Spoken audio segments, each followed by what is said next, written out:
রাজধানীর যাত্রাবাড়ী থানা এলাকায় অভিযান পরিচালনা করে অবৈধ অস্ত্র, গুলি, বোমা ও গাড়িসহ আন্তজেলা ডাকাত দলের 7 সদস্যকে গ্রেপ্তার করেছে ঢাকা মেট্রোপলিটন পুলিশের গোয়েন্দা বিভাগ। গ্রেপ্তারকৃতরা হল মাসুদ রানা চৌকিদার, শাকিল, মামুন, রাব্বি, আসাদ মিয়া, পলাশ শেখ ও আনোয়ার হোসেন। শনিবার মধ্যরাতে তাদের গ্রেপ্তার করা হয়। এ সময় তাদের কাছ থেকে একটি বিদেশি পিস্তল, 7 রাউন্ড গুলি, 36টি ককটেল এবং ডাকাতির কাজে ব্যবহৃত একটি মাইক্রোবাস ও একটি প্রাইভেট কার উদ্ধার করা হয়।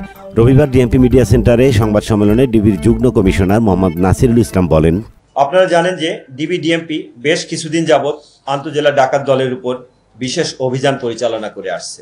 এরই ধারাবাহিকতায় ডিবি ডিএমপি বনশ্রীর শুটিং সহ ডাকাতির ঘটনায় স্বর্ণালঙ্কার উদ্ধার, ব্যবহৃত অস্ত্র উদ্ধার, ঘটনার সাথে সম্পৃক্ত অপরাধীদের গ্রেপ্তার, সীমান্ত সম্বরের ক্রাউন জুয়েলার্সের চুরির ঘটনায় অপরাধীদের গ্রেপ্তার সহ স্বর্ণালঙ্কার উদ্ধার,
স্বাধীন বাংলার স্বাধীন কণ্ঠ।